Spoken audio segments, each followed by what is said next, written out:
অনাবিল আনন্দে ভাসছে ঝালকাঠি শহরের পূর্ব চাঁদকাঠি এলাকার ফরিদ হোসেন ও ফেরদৌসী আক্তার হীরার পরিবার। তাদের ঘর আলো করে আজ জন্ম নিল এক কন্যা সন্তান। সবাই এর জন্য দোয়া করবেন, দেশের জন্য কিছু করতে পারে, সাধারণ মানুষের জন্য কিছু করতে পারে, এর জন্য সবাই দোয়া কামনা করে। নবজাতক ও তার পরিবারকে শুভ কামনা।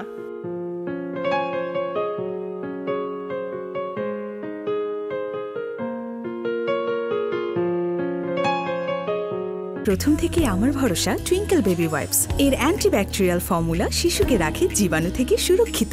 5.5 pH ব্যালেন্স শিট ত্বক রাখে কোমল ও মসৃণ, আর অ্যালকোহল মুক্ত হওয়ায় ত্বকে র্যাশ হয় না। টুইঙ্কেল বেবি ওয়াইপস, শুরুটা হোক যত্নে।